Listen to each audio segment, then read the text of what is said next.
mas a sua matéria está sempre mudando.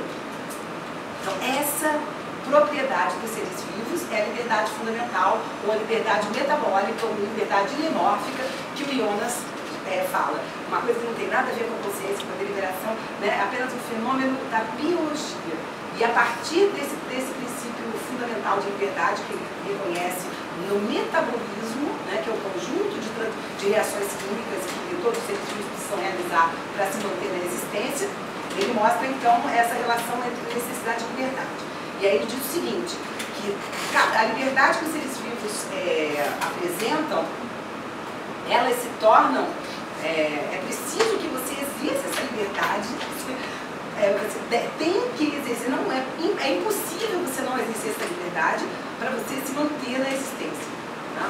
Então existe assim uma liberdade para agir, você tem a liberdade para agir, você tem que exercer essa liberdade, você não pode não agir. Tá?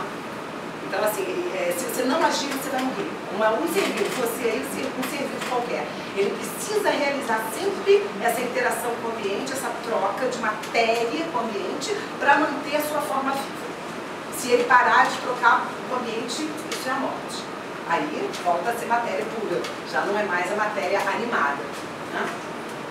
Jonas ele não nega o dualismo, mas ele vê que esse dualismo é como uma moeda e suas cara e coroas, duas faces. Existe moeda com um lado só? Não existe. Então esse dualismo, são na verdade duas facetas de uma unidade maior. Tá? E o que ele busca não dá para voltar ao panvitalismo originário do pensamento, da história do pensamento humano, mas ele propõe um monismo integral, né? Um monismo que considere essa dualidade de maneira integrada e inseparável. Tá? Bom, então, a responsabilidade que é fruto do saber e do dever, e que é fruto também da relação dialética entre necessidade e liberdade, não é um sentimento simples, não é um afeto simples. Enquanto a razão está na base do dever, o sentimento é o fundamento psicológico da vontade de ser a causa de algo, é o que nos motiva a agir. Se não fôssemos afetivamente capazes de responder ao apelo do dever, nem mesmo a mais rigorosa e impecável demonstração intelectual da validade do dever seria capaz de motivar uma ação responsável. Tá?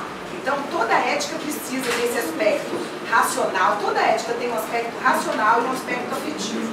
Esse aspecto afetivo psicológico é o que motiva o indivíduo a agir segundo a ter uma ação responsável. Tá?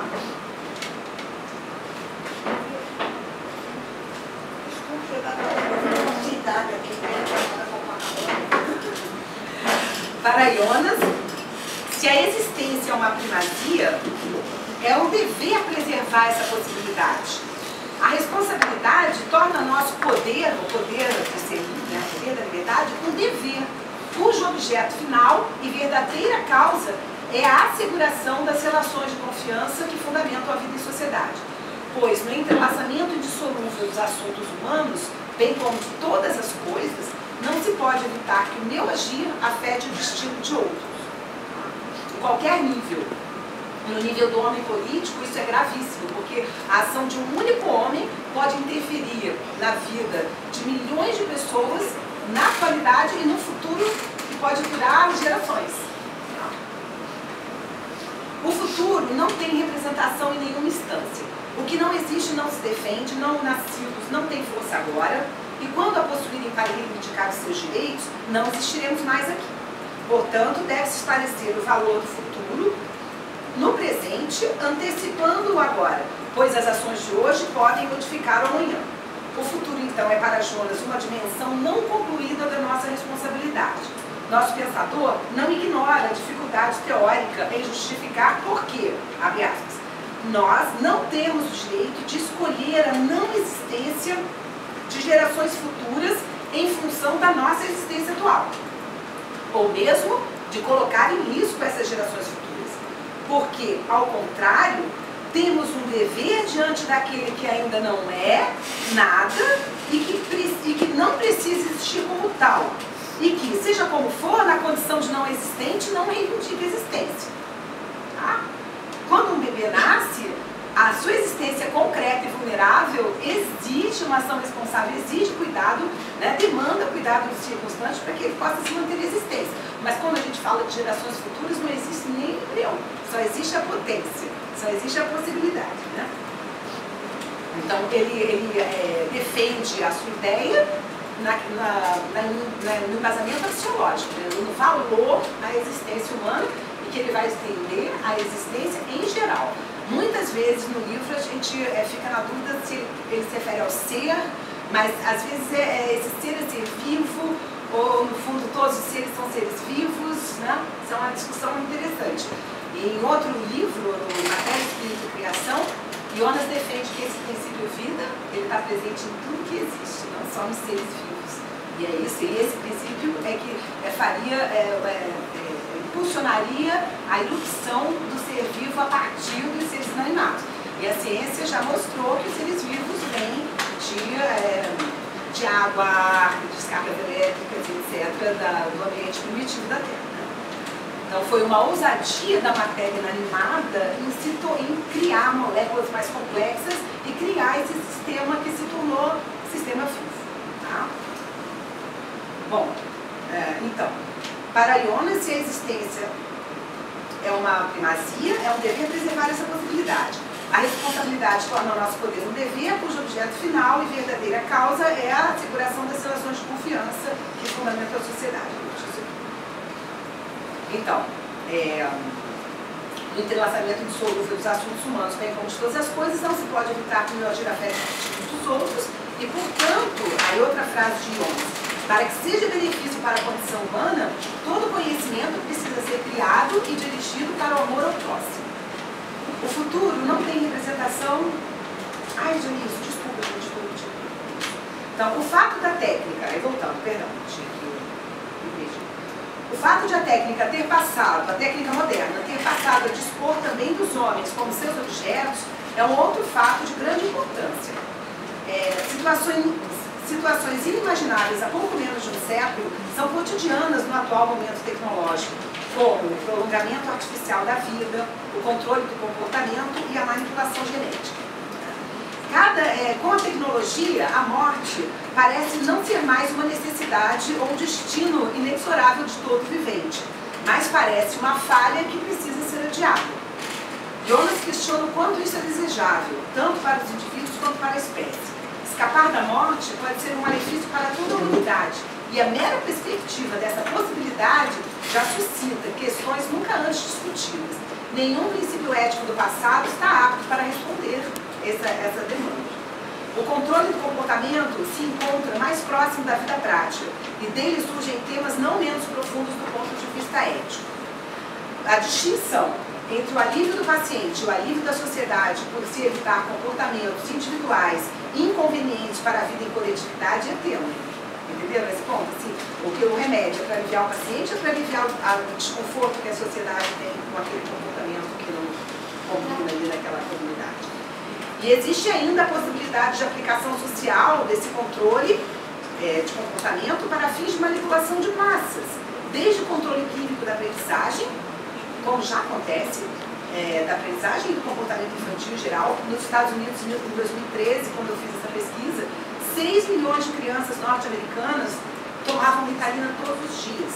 E a professora tinha que controlar lá se tinha tomado. O pai que não dá Ritalina pode perder a guarda do filho.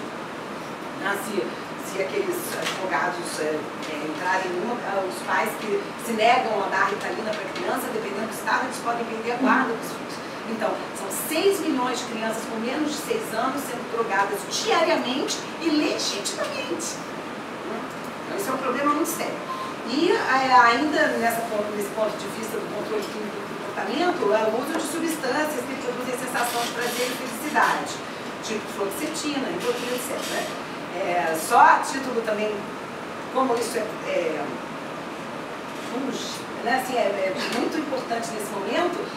Em 2007, no Brasil, no ano de 2007, foram vendidos 29 mil caixas de Rivotril, de clonazepam, que é o principal tipo de Rivotril. Em 2015, 8 anos depois, já foram vendidos 23 milhões de caixas. Em 10 meses. Tá? Aí tem aquela brincadeirinha, estão botando Rivotril na água dos brasileiros, né? Qualquer coisa assim. Enfim, mas em um ano aumentou quase de 23 mil, de 29 mil para 23 milhões, gente, é muita coisa. Aumentou quase 1000 vezes, ou perto de 1000 vezes, em 8 anos, o consumo de uma droga ansiolítica. Então, quanto ao controle genético, ele exige ainda uma reflexão mais profunda. Jonas defende que devemos nos perguntar se temos direito para fazer tal tipo de manipulação e se estamos devidamente qualificados para isso. Isso ele escreveu nos anos 80. E ele, no Medicina Técnica e Ética, ele é peremptório que ele é totalmente contra qualquer tipo de manipulação genética. Ele considera irresponsável, porque a gente não sabe a dimensão disso, as consequências disso no futuro próximo longínquo, né? E a gente viu agora recentemente, acho que foi ano passado, teve um fato bastante curioso para reflexão. Um milionário americano, se não me engano, da Califórnia, queria dar um presente para a filhinha, uma criancinha, e encomendou de um cientista, bancando milhões de pesquisa, um coelho com pelo fosforescente. Tá? E o cientista deve ter recebido muito mais do que ele deve ganhar lá como cientista do governo ou de alguma instituição. Demorou algum tempo e produziu um coelho de pelo fosforescente para o pai dar de presente para a criança. Aí a pergunta que eu faria, para que isso? Não? Ou mesmo aí vem aqueles médicos ou cientistas, não, mas nós precisamos procurar a cura do câncer, a cura do Alzheimer, a cura do não sei o quê. Aí elas começam a fazer umas perguntas assim que incomodam as pessoas. Será que a busca dessa pesquisa é realmente tão necessária assim? Será que nós vamos morrer muito, se não muito mais, assim, se não encontrar a cura de uma determinada doença específica? Não? Enfim, traz